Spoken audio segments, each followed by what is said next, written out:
कांग्रेस सज्जनों का प्रतिनिधि मंडल प्रदेश अध्यक्ष अजय राय के निर्देश पर महानगर अध्यक्ष राघवेंद्र चौबे के नेतृत्व में कैंटोनमेंट स्थित बनारस कोठी व रिवर पैलेस होटल, जिसे शनिवार को प्रशासनिक अधिकारियों ने तानाशाही रवैया अपनाकर जमीजोद कर दिया गया, उनके पीड़ितों से मुलाकात कर हर स्तर पर लड़ाई लेने का भरोसा दिलाया। मुलाकात के उपरांत एक वक्तव्य जारी कर महानगर अध्यक्ष राघवेंद्र चौबे ने कहा कि काशी में हुई मोदी जी की नैतिक हार का खामियाजा प्रशासन अल्पसंख्यक समुदाय व इंडिया गठबंधन के समर्थकों से चुन चुन कर ले रहा है, जबकि इसी होटल के बगल में बीजेपी नेताओं के द्वारा अवैध तरीके से कई निर्माण कराए गए हैं।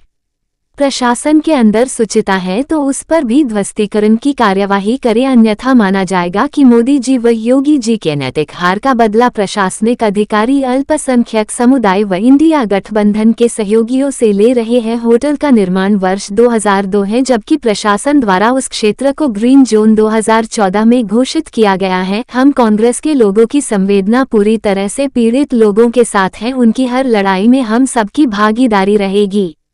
प्रतिनिधि मंडल में राघवेंद्र चौबे, प्रदेश सचिव फसाहत हुसैन बाबू, अशोक सिंह, हसन मेहदी कब्बन, रोहित दुबे, परवेज खान, अब्दुल हमीद डोडे, मनोज यादव समेत दर्जनों कार्यकर्ता उपस्थित रहे। वाराणसी से संतोष कुमार सिंह की रिपोर्ट। राघवेंद्र चौबे, अध्यक्ष महानगर कांग्रेस कमेटी वाराणसी। ये जो कल की बनारस कोठी में जो है बुलडोजर चला है, उसके बारे में क्या कहना चाह रहे हैं? इस घटना की जितनी निंदा की जाए उतना कम है। एक तो उसमें उनका परिवार रहता था और पिछले कई वर्षों से,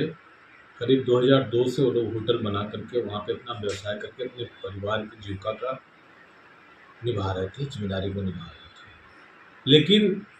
2024 के लोकसभा चुनाव के बाद से जो बनारस में मोदी जी की नैतिक हार हुई है, उससे बौखलाए भाजपा के सरपरस्त अधिकारी, खास करके उसमें बनारस के कमिश्नर, बीडीए के उपाध्यक्ष, इन लोगों ने एक विशेष वर्ग को, खास करके हमारे अल्पसंख्यक भाइयों को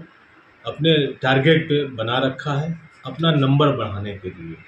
केवल इसलिए कि वो दिखा सके कि कैसे बनारस में मुसलमानों का उत्पीड़न कर रहे हैं, मुसलमानों के अंदर भय व्याप्त करने का वातावरण बना रहे हैं। उस दोनों होटलों के आसपास तमाम बीडीए के रिकॉर्ड के अनुसार तमाम कई ऐसे होटल या आशियाने बनाए गए हैं जो भारतीय जनता पार्टी के नेताओं के हैं और उनके सरपरस्ती में उन होटलों का संचालन, गेस्ट हाउसों का संचालन होता है। लेकिन उसकी तरफ प्रशासन का निगाह नहीं जाता। मैं दावे से कहता हूं कि आप वहां जांच करा लें तो इस बार के प्रधानमंत्री जी के लोकसभा चुनाव के इलेक्शन एजेंट महोदय कपूर महोदय का भी होटल है और वो भी उसी तरह से बना हुआ है।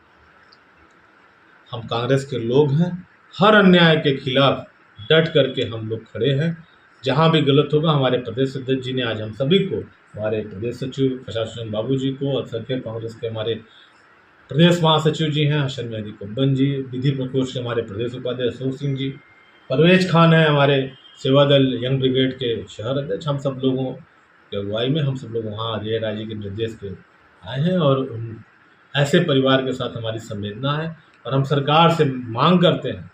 कि जो नज़ीर अल्पसंख्यक के होटल को गिरा करके बनाई गई है, सरकार इस आसपास भी उसी तरह की कार्रवाई भारतीय जनता पार्टी के नेताओं के होटलों पे करेगी, तभी समाज में एक मैसेज जाएगा कि सरकार बिना भेदभाव के कार्य करती है। अन्यथा ये माना जाएगा कि यह बौखलाहट, ये जल्दबाजी 2024 के नैतिक हार की वजह से मोदी जी और योगी जी बौखला करके अपने सरपरस्त अधिकारियों से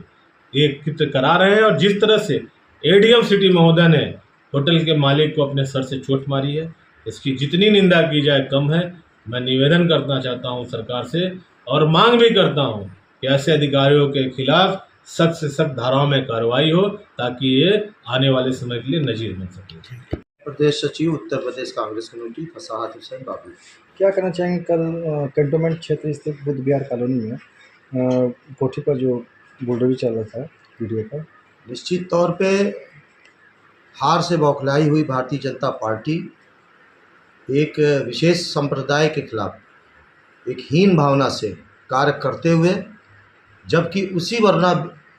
बेल्ट पर तमाम ऐसे होटल हैं जिसने अभी आपके ही किसी चैनल पे उस होटल मालिक ने करीब करीब मेरे हिसाब से 16-17 होटलों के नाम गिनाए जो उस ग्रीन बेल्ट की गिरफ्त में आते हैं। लेकिन फिर ऐसा क्या इस सरकार को लगा कि मात्र अल्पसंख्यक समाज के ही उस व्यक्ति को टारगेट करके उसके होटल को जो गिराया जा रहा है, जो हम समझते हैं कि घोर निंदनीय है। उस जैसा मेरे संज्ञान में आया कि उस होटल में उस परिवार भी रहता है, उस होटल मालिक का, और उसमें यही नहीं, जो चीज़ें आई हैं सामने, जो वीडीए का वो कानून लागू होता है, उस होटल को नक्शा उसी वीडीए ने उसके पूर्व, उस कानून के बनने के पूर्व ही दे दिया था, जिसके बुनियाद पर वो कानून उस होटल पे लागू नहीं होता है। लेकिन फिर भी एक सोची समझी साजिश के तहत किसी बड़े नेताओं के संरक्षण में यह कार्य किया जा रहा है, और यहाँ के स्थानीय प्रशासन ने जो कार्य किया है वो घोर निंदनीय है, क्योंकि उसमें जिस तरह की हिंसक वारदात की गई है वो हमारे समझ में नहीं आया कि इस स्तर तक जो है सरकार के